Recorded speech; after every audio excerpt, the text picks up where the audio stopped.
नमस्कार, मैं अर्चना मेहता और आप देख रहे हैं ताजा दृष्टिकोण।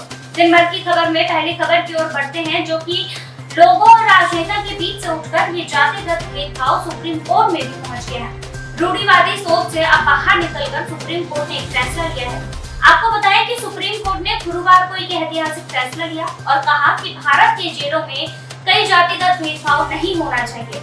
शीर्ष अदालत ने यह भी स्पष्ट किया है कि जेल मैनुअल में मौजूद सभी प्रावधान जो भी इस तरह के भेदभाव को बढ़ावा देते हैं, उन्हें हटाया जाना चाहिए। केंद्र सरकार का 2016 का जेल मैनुअल कमी से ग्रस्त है। 2016 का मैनुअल कैदियों की जाति के आधार पर वर्गीकरण पर प्रतिबंध लगाना चाहिए। कैदियों के बीच काम का वितरण जाति के पदानुक्रम के आधार पर करना भेदभावपूर्ण और असंवैधानिक है। मुख्य न्यायाधीश DY चंद्रचूड़ की अगुवाई में 3 न्यायाधीश की पीठ ने इस फैसले में कहा। इस निर्णय की घोषणा एक याचिका पर की गई थी, जो कि महाराष्ट्र के कल्याण की निवासी सुकन्या शांता द्वारा दायर की गई थी। उन्होंने आरोप लगाया कि कुछ राज्यों में जेल मैनुअल जाति आधारित भेदभाव को बढ़ावा देते हैं। अदालत ने निर्देश दिया कि कैदियों को सीवर टैंक और समान खतरा परिस्थितियों की सफाई करने की अनुमति नहीं दी जानी चाहिए। शीर्ष अदालत ने कहा कि अधिकांश कानून ब्रिटिश शासन के दौरान बनाए गए थे। यदि किसी निजी व्यक्ति द्वारा अनुच्छेद 23 का उल्लंघन किया जा रहा है, तो राज्य को जिम्मेदार ठहराया जाएगा। कैदियों को अमानवीय काम कराने के लिए मजबूर नहीं किया जा सकता और उन्हें जातिगत भेदभाव और ऐसे जातियों के खिलाफ व्यापक पूर्वग्रह के साथ अमानवीय तरीके से नहीं निपटा जा सकता। यह याचिका संविधान के अनुच्छेद 32 के तहत जनहित में दायर की गई है, ताकि अदालत का ध्यान विभिन्न राज्यों जेल मैनुअल के तहत नियमों और प्रावधानों को लगातार अस्तित्व और परिवर्तन की ओर आकर्षित किया जा सके, जो स्पष्ट रूप से जातिगत भेदभाव में विहित है और इसे मजबूत करते हैं।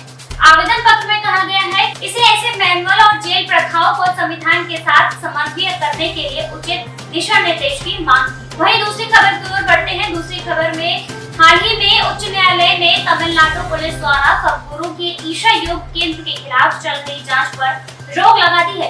इस मामले की सुनवाई करते हुए न्यायालय ने याचिका में मद्रास उच्च न्यायालय से स्थानांतरित कर दिया। यह मामला तब शुरू हुआ जब तमिलनाडु पुलिस ने ईशा योग केंद्र के खिलाफ कुछ आरोपों के संबंध में जांच शुरू की थी। आरोपों में यह बताया गया था कि केंद्र के कुछ कार्यों के स्थानीय कानूनों का उल्लंघन किया है। इन आरोपों के चलते पुलिस ने जांच शुरू की, जिसके बाद सद्गुरु और ईशा योग केंद्र के न्यायालय का दरवाजा खटखटाया। उच्चतम न्यायालय ने मामले की गंभीरता को देखते हुए पुलिस जांच पर रोक लगा दी। न्यायालय ने यह सुनिश्चित किया है कि ईशा योग केंद्र के खिलाफ की जा रही कार्रवाई को निष्पक्ष और न्यायसंगत तरीके से किया जाए। यह निर्णय ईशा योग केंद्र के लिए एक महत्वपूर्ण राहत के रूप में देखा जा रहा है। उच्चतम न्यायालय का यह कदम ये सुनिश्चित करता है कि किसी भी जांच को उचित प्रक्रिया के तहत ही किया जाए। इससे ये स्पष्ट होता है कि भारतीय न्यायालयों का उद्देश्य हमेशा निष्पक्षता और न्याय की रक्षा करता है। इस मामले में आगे की सुनवाई का इंतजार किया जा रहा है, जिसमें उच्चतम न्यायालय द्वारा दिए गए दिशा निर्देश का पालन कैसे किया जाता है, ये देखना दिलचस्प होगा। तीसरी खबर ग्रेटर नोएडा से है, जहां ग्रेटर नोएडा वेस्ट में एक चलती बस में भीषण आग लगने की घटना ने सबको चौंका दिया। ये घटना सुबह के समय हुई, जब बस अपने नियमित मार्ग पर जा रही थी। आग लगने का कारणों का अभी तक पता नहीं चल सका, लेकिन आई विटनेस के अनुसार आग अचानक ही लग गई थी। बस में लगभग 30 से 40 यात्री सवार थे, जो अपने गंतव्य की ओर बढ़ रहे थे। अचानक बस के इंजन में धुआं उठने लगा, जिससे यात्रियों में हड़कंप मच गया।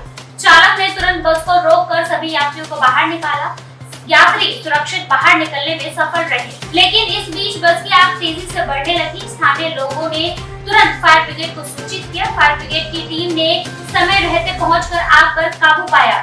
हालांकि आग ने बस को पूरी तरह से नष्ट कर दिया। बस के अंदर कोई हताहत नहीं हुई, लेकिन आग से काफी सामान जलकर राख हो गया। घटना के बाद पुलिस और प्रशासन ने मौके पर पहुंचकर स्थिति का जायजा लिया। उन्होंने यात्रियों से जानकारी ली और ये सुनिश्चित किया कि सभी सुरक्षित हैं। पुलिस ने मामले की जांच शुरू कर दी है, ताकि आग लगने का कारण का पता लगाया जा सके। ग्रेटर नोएडा वेस्ट में चलती बस में आग लगने की इस घटना ने एक बार फिर से सार्वजनिक परिवहन की सुरक्षा पर सवाल खड़े किए हैं।